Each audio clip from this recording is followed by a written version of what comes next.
शाम का सन्नाटा और क्लब की रोशनी। शाम होते ही सियोल की सड़कें रोशन हो जाती हैं। जेके अपनी ब्लैक कार से शहर के सबसे महंगे वीआईपी क्लब के सामने उतरता है। उसने अपनी शर्ट के ऊपर के 2 बटन खोल रखे हैं, जो उसे एक डेंजरस और सेक्सी लुक दे रहे हैं। अंदर कदम रखते ही म्यूजिक की धुन धीमी हो जाती है। यह माफिया किंग का खौफ ही है कि लोग उसे देखते ही रास्ता छोड़ देते हैं। जिमिन और जेके। सामने एक प्राइवेट केबिन में जिमिन बैठा हुआ था। जिमिन ने हाथ हिलाकर जेके का स्वागत किया।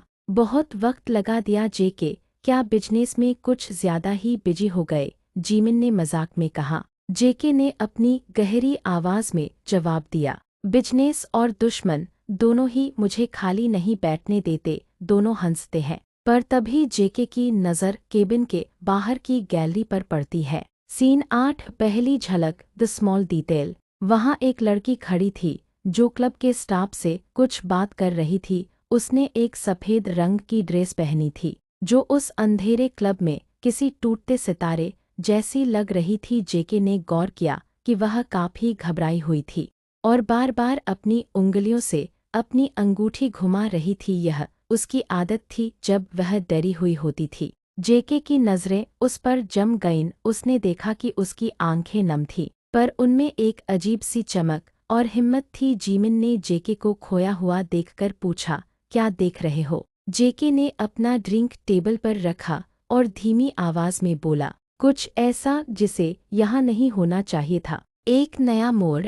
तभी कुछ लोग उस लड़की को परेशान करने लगे। जेके के हाथ की नसें तन गईं। वह अपनी जगह से उठा। जिमिन ने उसे रोकना चाहा।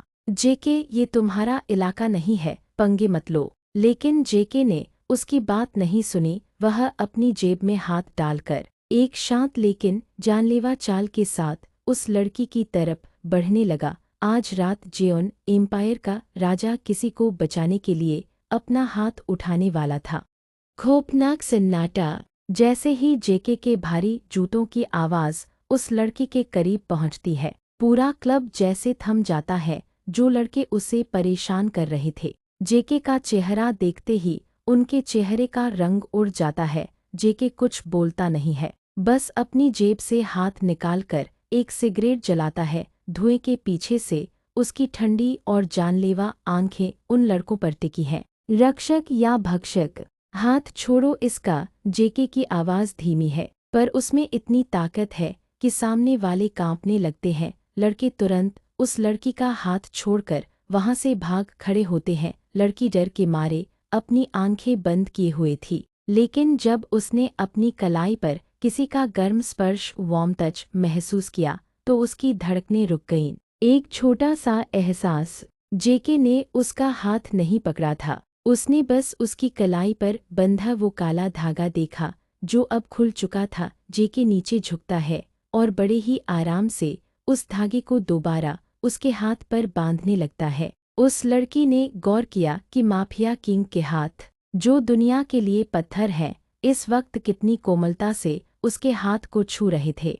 पूर्णविराम। जेके नीचे झुकता है और बड़े ही आराम से उस धागे को दोबारा सके हाथ पर बांधने लगता है। उस लड़की ने गौर किया कि माफिया किंग के हाथ, जो दुनिया के लिए पत्थर हैं, इस वक्त कितनी कोमलता से उसके हाथ को छू रहे थे। लड़की की आंखों से एक आंसू गिरकर जेके के हाथ पर पड़ता है। जेके रुक जाता है, पर ऊपर नहीं देखता। जिमिन की चेतावनी। तभी पीछे से जिमिन आता है। जेके, बहुत हुआ, पुलिस यहाँ कभी भी आ सकती है, हमें निकलना होगा। जेके खड़ा होता है और अपनी कोट की जेब से एक रुमाल निकालकर उस लड़की की तरफ बढ़ाता है। वह बिना कुछ कहे मुड़ जाता है, पर लड़की उसे पीछे से पुकारती है, कौन है आप? अधूरा जवाब।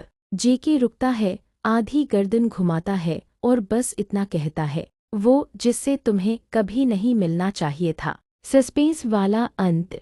जेके अपनी कार में बैठ जाता है, लेकिन उसके हाथ पर गिरे उस आंसू की नमी अभी भी बाकी थी। जैसे ही कार आगे बढ़ती है, जेके को कार की सीट पर एक छोटा सा आईडी कार्ड मिलता है, जो शायद उस लड़की का गिर गया था। उस पर नाम लिखा था, आन्या। पूर्णविराम। जेके उस कार्ड को अपनी जेब में रख लेता है और बाहर की बारिश को देखने लगता है।